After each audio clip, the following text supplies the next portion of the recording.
in this video we'll start chapter 6, differentiation, from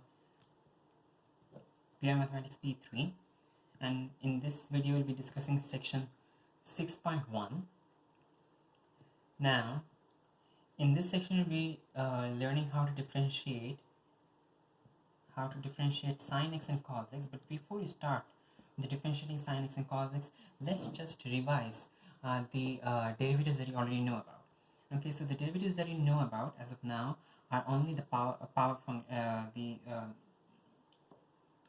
functions, the polynomial functions. Sorry, okay, polynomial functions. So we know that the derivative of x raised to n d by dx of x raised to n is equal to n into x raised to n minus 1. Okay, so as of now the only derivative that you have learned, the only standard derivative that you have learned is the derivative of the polynomial, the polynomial function x raised to polynomial and sums and differences of polynomials. Okay, so the derivative of x raised to n, the derivative of x raised to n d by dx of x raised to n is equal to n into x raised to n minus 1. Alright, now in this section we'll be discussing the derivatives of the in this chapter actually we'll be discussing the derivatives of several other functions and also some more complex rules that are involved in differentiation. In this section we'll be discussing specifically sin x and cos x. Now before we start with the derivative for sin x and cos x, we need to know some approximations. Okay, sin x can be approximated by x, okay, for very small values of x. Okay, if x is very small, okay, or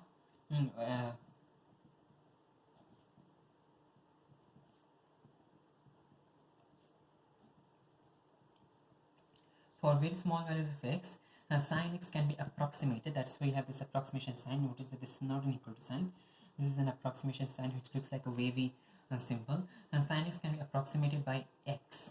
Okay, but for this approximation to hold, this x should be in radians. Okay, it does not hold true for degrees. Okay, sin x can be approximated by x for very small values of x, and this holds true for radians only, not degrees. Okay, for large values of x this approximation is not going to hold true. Okay, now in a similar fashion, cos x is going to be approximated by 1. Cos x can be approximated by 1, or we can also use the approximation 1 minus half of x squared. 1 minus half of x squared. Okay, and this also holds true only for very small values of x and holds true for radians only and not for degrees. Now you might ask, like, why do you have even two different versions of this? Or let's ask an even broader question. Okay, an even broader question: where do you get these approximations from? These approximations can be these approximations are short forms actually of the Maclaurin expansion of sin x. Okay, this Maclaurin expansion of sin x, the Maclaurin expansion of sin x is equal to x minus 1 by 3 x cubed plus 1 by 5 x raised to 5 minus 1 by 7 x raised to 7 plus 1 by 9 x raised to 9, and so on. Okay, and the Maclaurin expansion for cos x is 1 minus half x squared plus 1 by 4 x raised to 4 minus 1 by 6 x raised to 6 plus 1 by 8 x raised to 8, and so on. Now in this chapter, okay, we are not concerned about the Maclaurin expansion for sin x or cos x. We are not concerned about knowing what exactly the Maclaurin expansions mean. Okay, and you do not have to worry about the expansion of Maclaurin expansions in general, because Maclaurin expansions are beyond the scope of P3, P4, and even regular A-level mathematics. If you do study for the mathematics, in that case you might come across Maclaurin expansions. But in this chapter, the only thing that matters to us is the approximation. Okay, the approximation over here is going to be for very small values of x. If for very small values of x, sin x can be approximated by just the first term x, because these terms are going to be very small. Since x is very small, these terms are going to be negligible, okay, or very close to 0. That's why they're not going to make much of an impact upon the overall expansion. Okay, so we can use sine x to be approximately equal to x. Okay, this is actually similar to the binomial expansion that we learned in P2. Okay, in P2 often for binomial expansion we used to approximate by using only certain terms of the expansion. So over here also you're doing the same thing. Okay, as x is since x is less than 0, since x is less than not x since x is very small,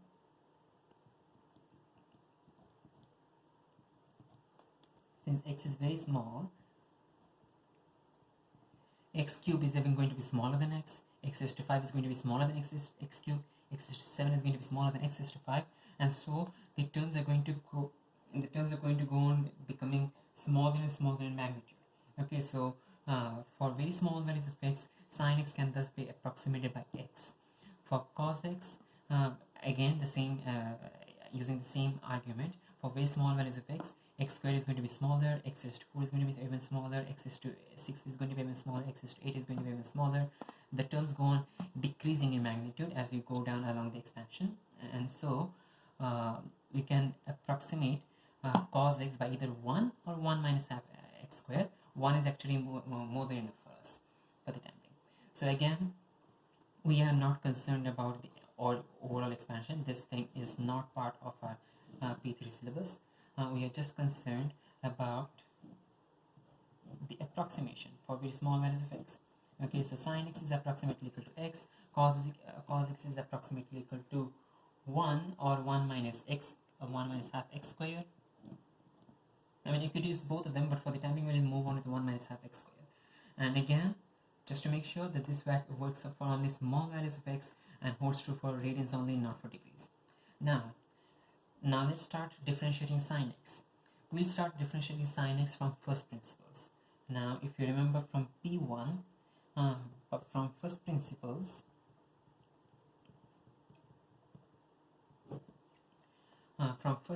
if you wish to differentiate any function fx, let's consider the function that you're concerned about is fx, and you want to find out f dash x. Okay, in that case the formula for f dash x from first principles is f dash x is equal to f of x plus h minus fx the whole divided by h.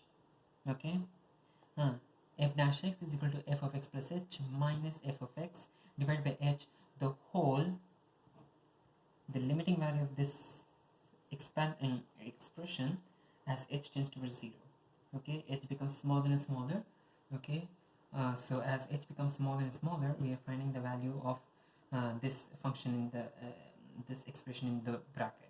Okay, if you do not remember the derivation of the function from P1, we know that if, let's consider a function fx, y equals fx, and we want to find the gradient at a certain point.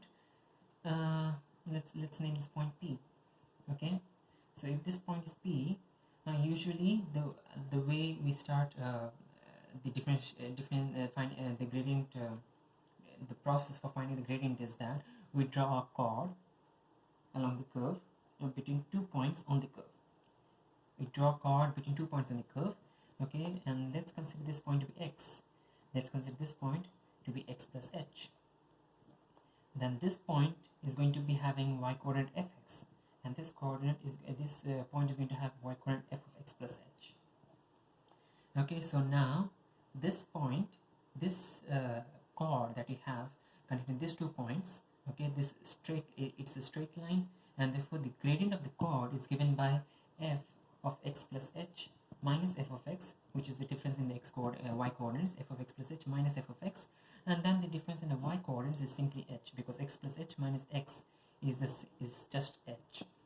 Okay, so again, f of x plus h minus fx divided by x plus h minus x, which is h simply, is going to give you the gradient of the chord. Now as we move this point, okay, P is our target point. Okay, as we move this other helping point that we have over here, let's call this helping point z. Okay, as this point z moves along the curve closer and closer to P, the gradient of this chord is going to become closer and closer to the gradient at point P. Okay, to the gradient at point P, or in other words, the tangent at point P. Okay, so as the point Z moves closer and closer to the to point P, the gradient of the chord is going to become more and more closer, more and more accurate, and thus more and more closer to the gradient at point P. Or in other words, this expression, okay, as we take the limit, the limiting value of this expression as h tends towards 0, okay, as h becomes smaller and smaller, this expression is going to give you the gradient of the function at P. So that's the basic rule, the very first rule of differentiation that we have here, and this is called differentiating from first principles. And if you remember, we did use this function to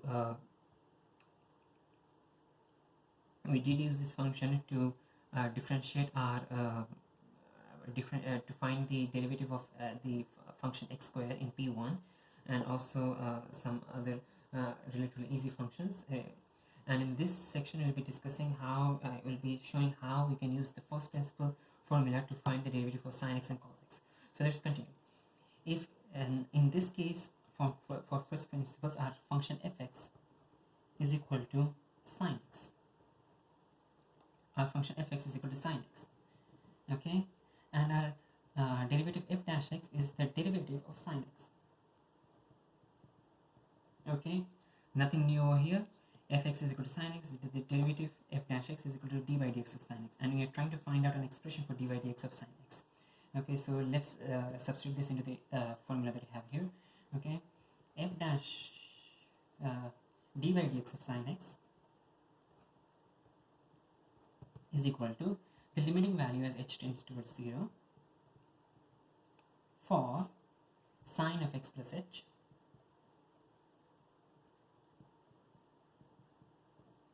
minus sin x divided by h. Again, we're just using this equation, we're substituting back the function sin x because we're trying to find the derivative of sin x. So as is, once you substitute sin x, you get d by dx of sin x is equal to the limiting value as h tends towards 0 for sin x plus h minus sin x divided by h. The next step is to simplify the numerator, and for simplifying the numerator, we need to expand sin of x plus h. Now, we are doing chapter 6, but in chapter 4, which we have not discussed yet, we'll be discussing that later in the future. Okay, in chapter 4, which we'll be discussing later, we'll learn that sin of x plus h is equal to sin x cos h plus cos x sin h. Okay, the general formula, okay, again, which we'll be discussing in chapter 4. For the time being, you can just assume that this is true. In chapter 4, we'll be discussing this in details.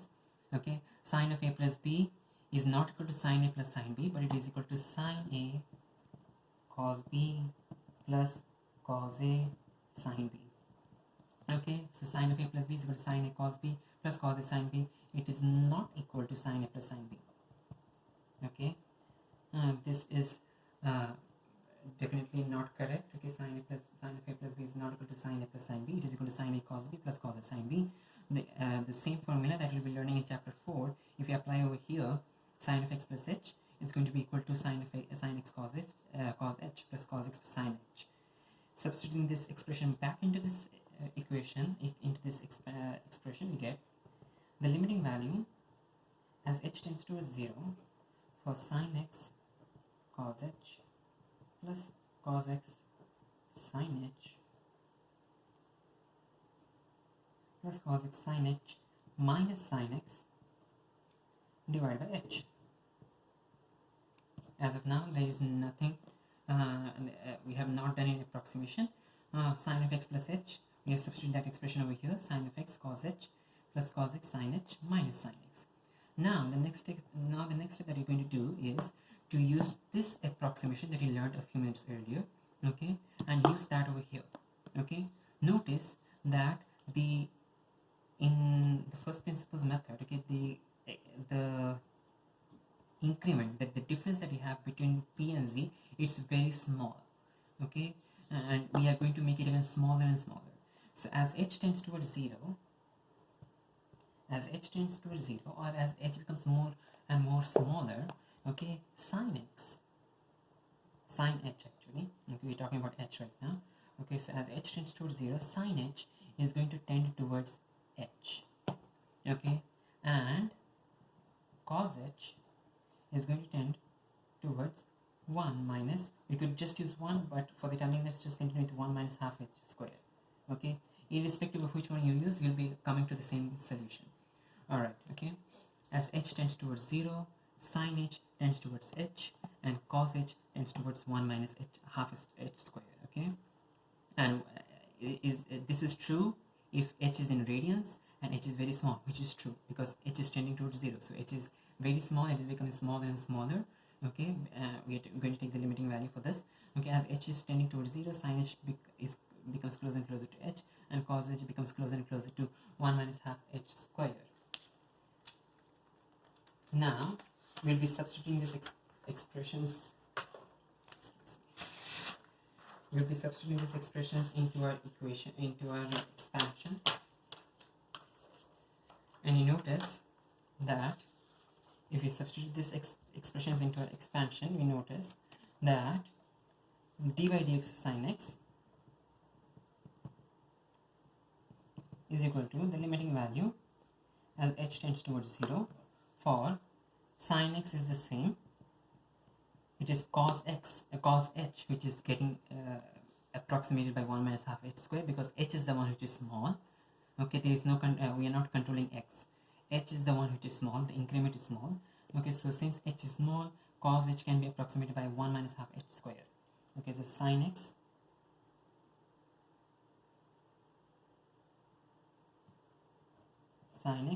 into 1 minus half h square, and then finally we have cos x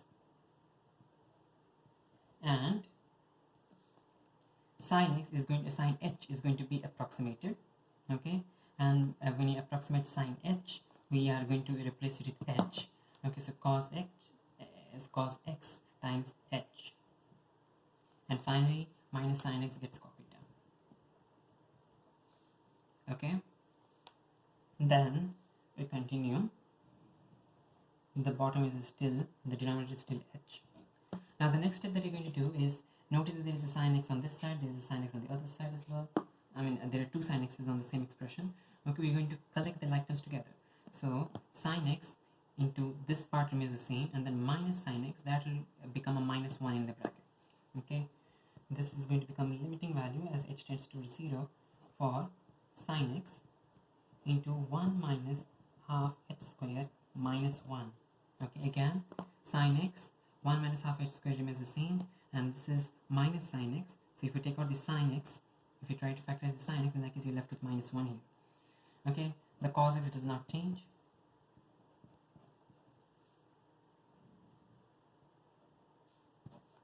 okay, so this, okay, as of now the only thing we've done is combine the sin x over here with sin x over here.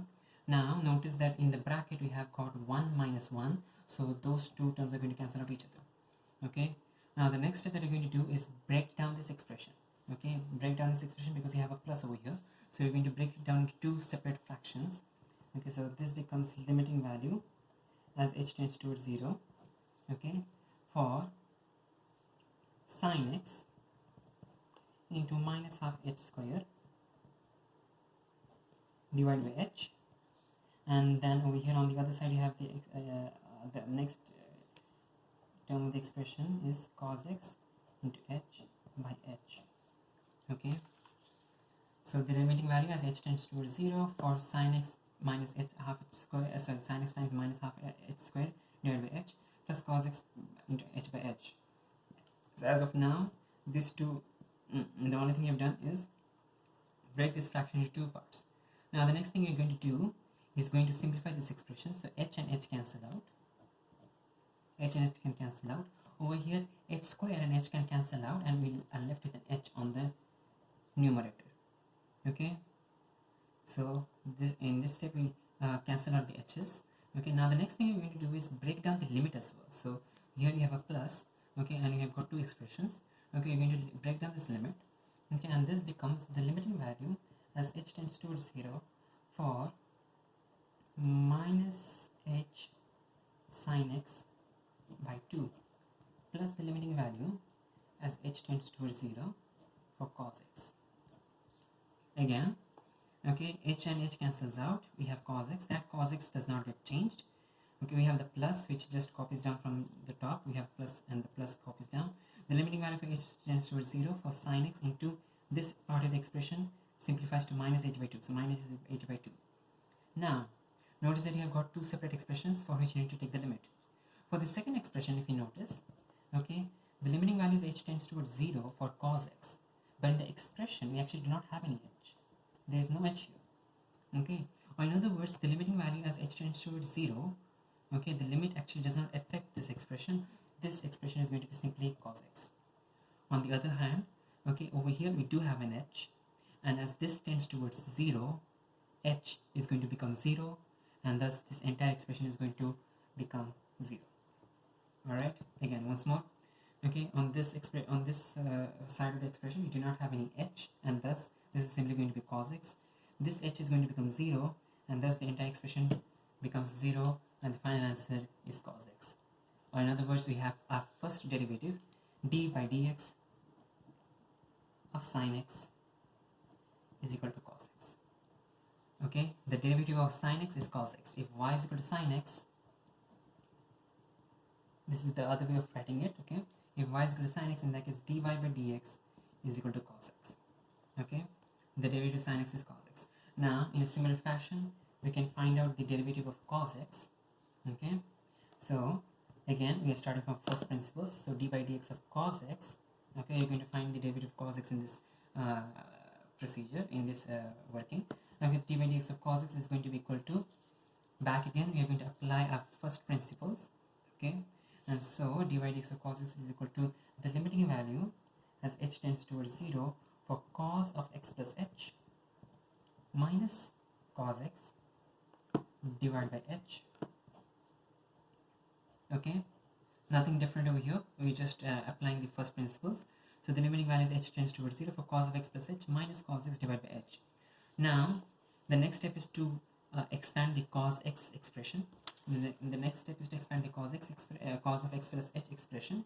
Now in the same way that we expanded the sine of x plus h expression by using this formula that we'll be studying in chapter 4, we do have another formula in chapter 4 that we'll be studying when we discuss chapter 4, and that is cos of x plus h is equal to cos x cos h minus sin x sin h.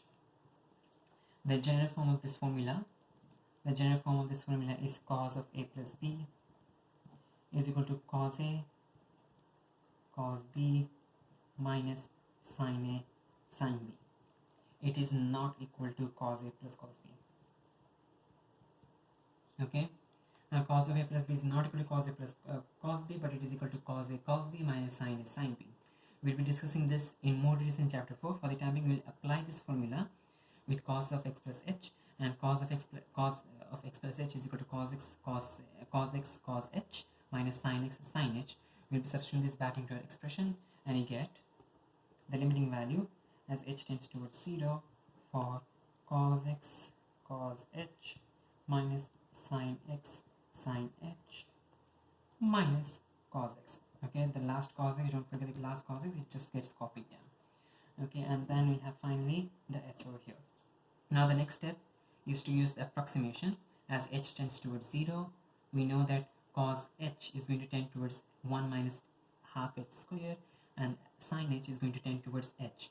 And again, this is going to be true only if h is very small, which is true because h is becoming closer and closer to 0. H is tending towards 0, so h is becoming very small. And the second criterion is that h should be in radians. Okay, so this formula that in the previous case, the sin x derivative formula, this is going to only work if x is in radians. It is not going to work if x is in degrees. Okay, a very common mistake. Okay, if x is in degrees, you need to convert that into radians before you do the differentiation. Okay, over here, now continuing with our procedure, okay, we'll be substituting the approximations. Okay, so cos x does not get changed. It is h which is tending towards 0, so h is the one which is small, and thus cos h is the one that is getting approximated by 1 minus half h square minus sin x. Sin h becomes h, and then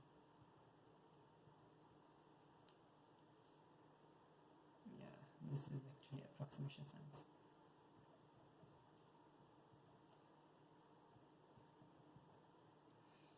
Okay, so sin of x into h minus cos x divided by h.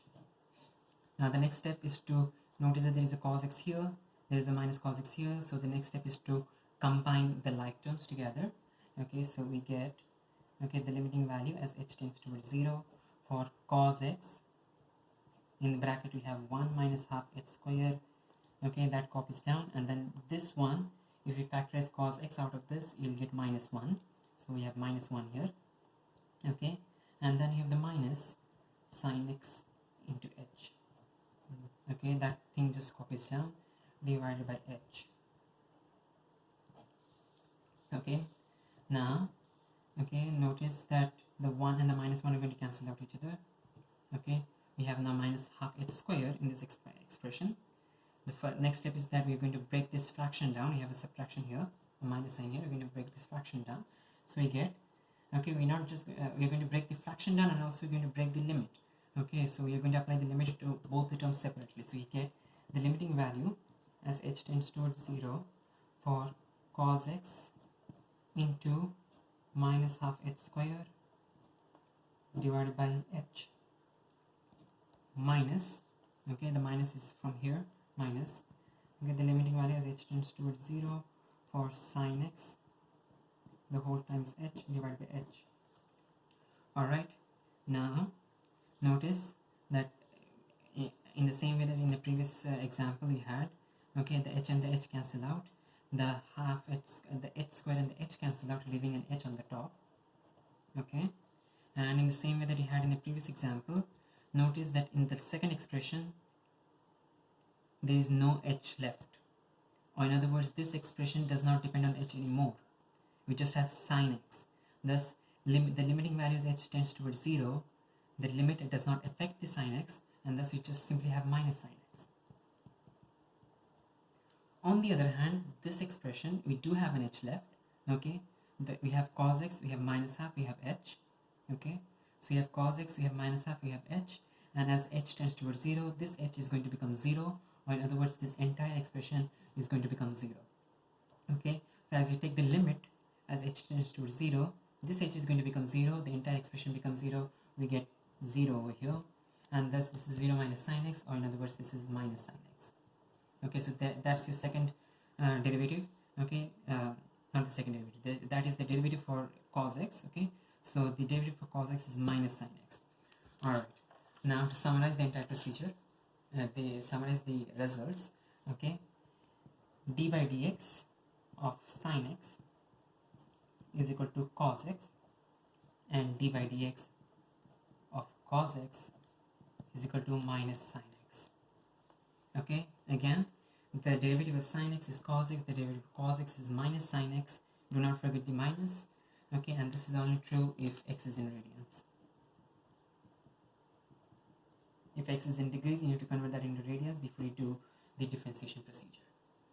Okay, so these are the two derivatives that you need to learn, and we do have some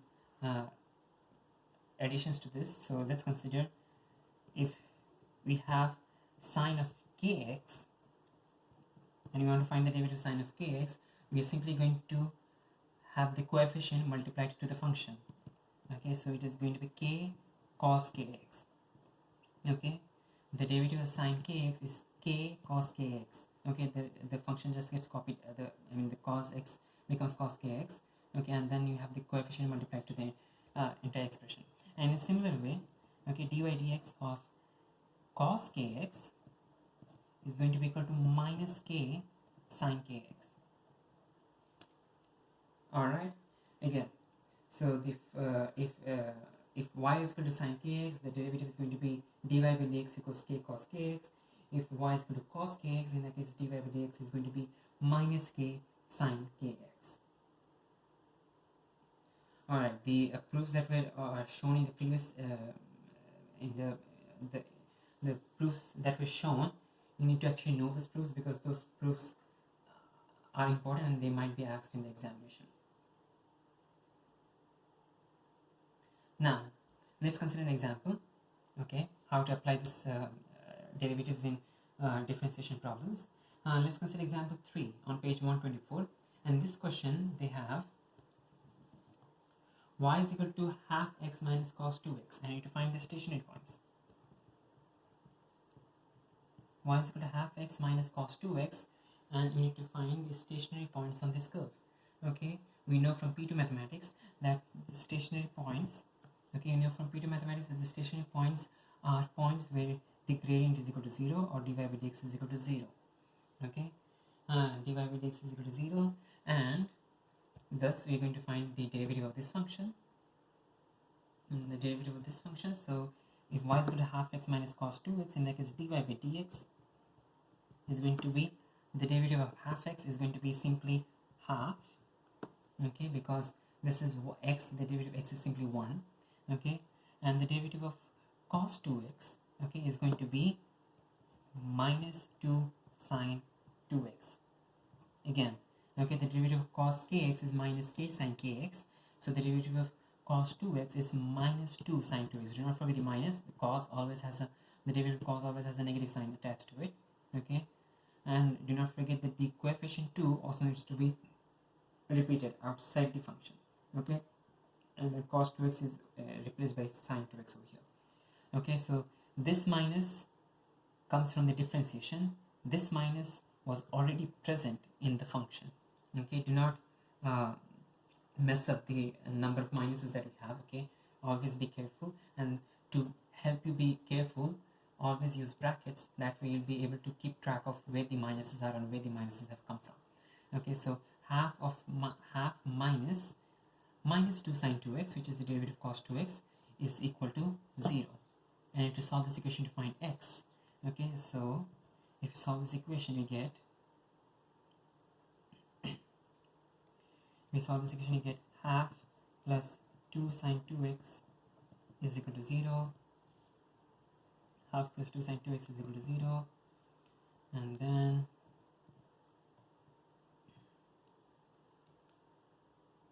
sine 2x is equal to minus 1 by 4.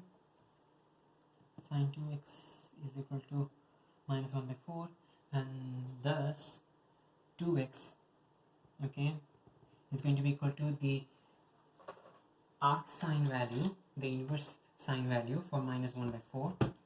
Okay, so inverse sine of minus 1 by 4, excuse me, minus 1 by 4 is going to be equal to minus 14.477. But notice that this number that you get is actually in degree mode, okay, but differentiation only works if x is in radians.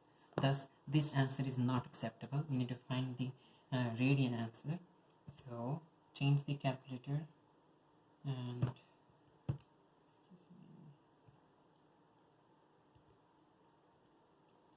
okay, so there you get the answer. It is going to be minus 0.25268 radians.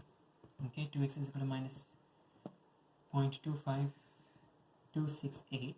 Okay, now since we know that this is a trigonometric equation, since sine 2x is equal to minus 1 by 4 is a trigonometric equation, we just don't have one answer. We can have a lot many different answers. So to know how many answers you need to find, you need to keep track of the interval, the range that has been given. In the question, the range that was given was 0 is less than or equal to x, which is less than or equal to pi. This is the range given.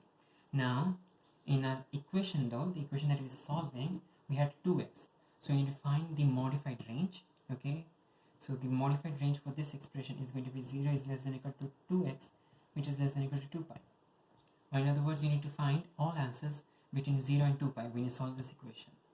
Okay, so the first answer is minus 0.25268. Okay, the second answer Okay, if you use the ASTC diagram, okay, the second answer,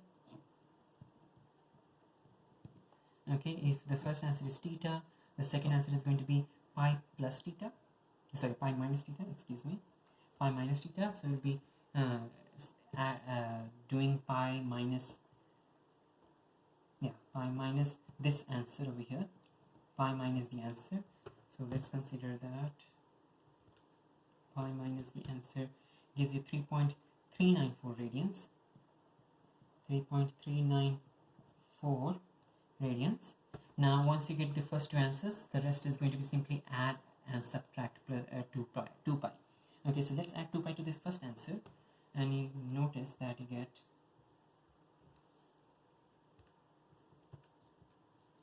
6.031 radians, and the next answer is going to be 3.394 plus 2 pi. Okay,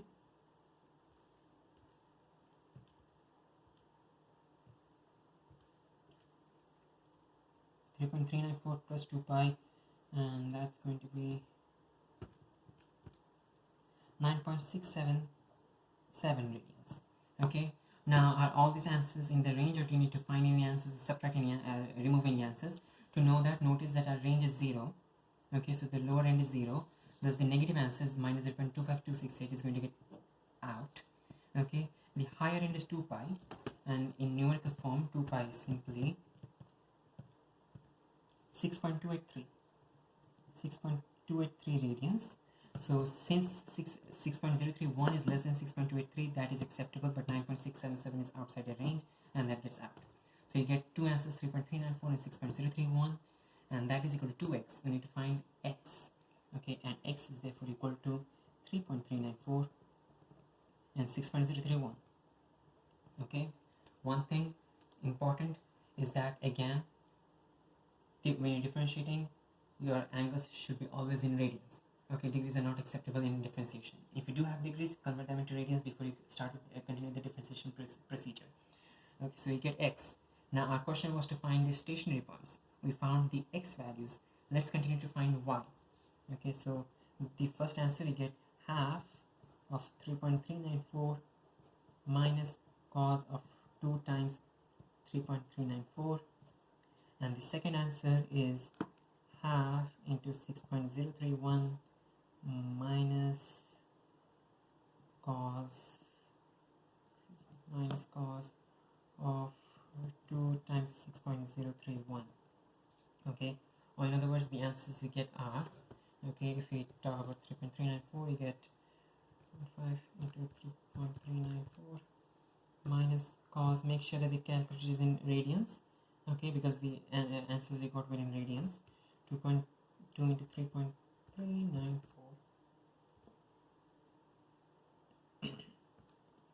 and this is equal to 0.821 actually, to 3 significant figures. Okay, and the second answer over here is 0.5 into 6.031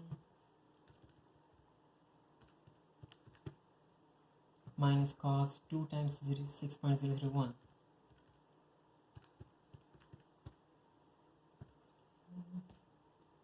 And that is equal to 2.140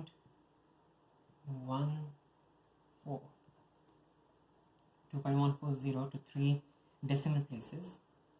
Okay, if you want to do 3 significant figures, in that case you remove the last 0. Alright, so as a result, the final answer is your stationary points are going to be 3.394 comma 0.822.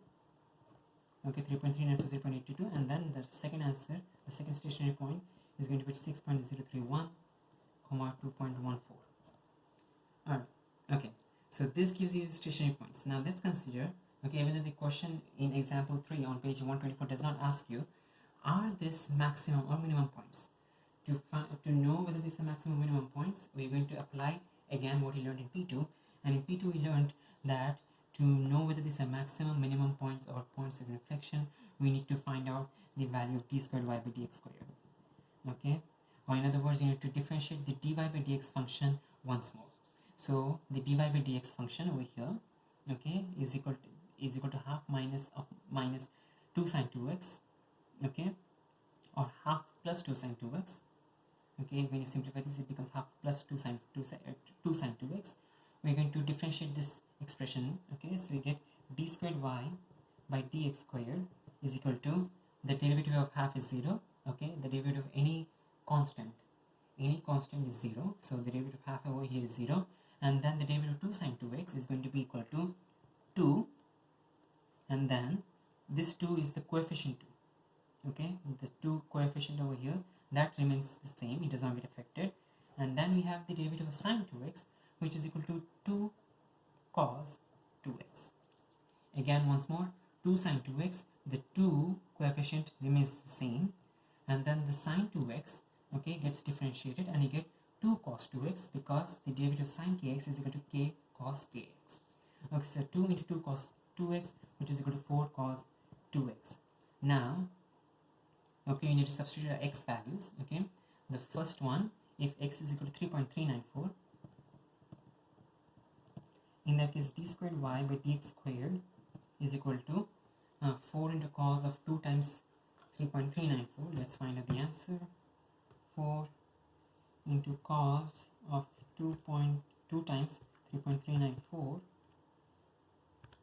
that's the expression, yeah. Okay, which is equal to 3.501. And if x is equal to 6.031, we have, if x is equal to 6.031, we have d squared y by dx squared is equal to, d squared y by dx squared is equal to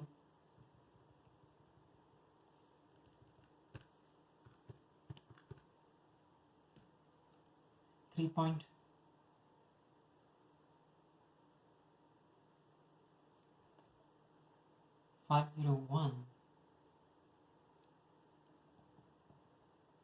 502. Give me a second.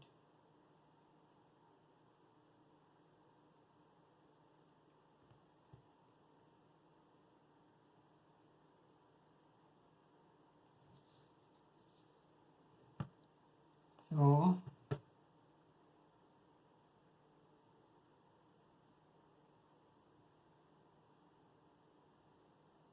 3.502 for this one, and then in the previous answer we had 3.501.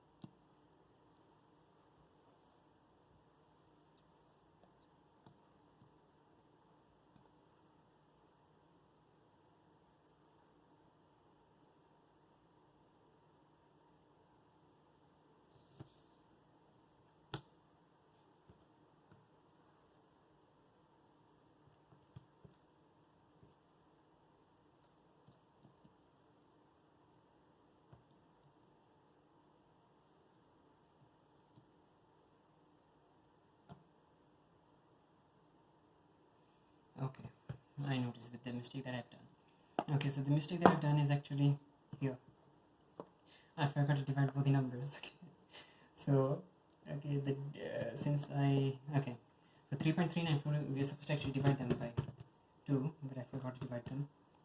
Okay, so we have 1.697. Actually, this answer is wrong here.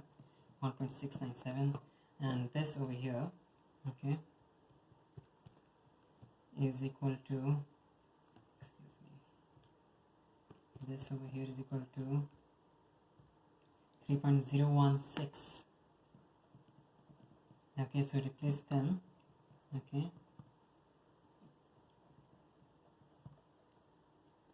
1.697 for the first answer and 3.016 for the second answer. Okay, so that gives you 1.697 and 3.016 and 1.697, 3.096. Okay, and this answer is going to be 0.5 into 1.697, 0.5 into 1.697 minus cos of 2 times 1.697, which is equal to 1.817. Okay, so the first answer we get is 1.817.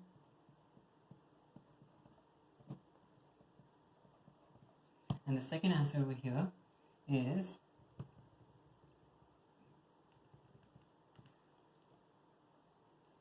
3.016,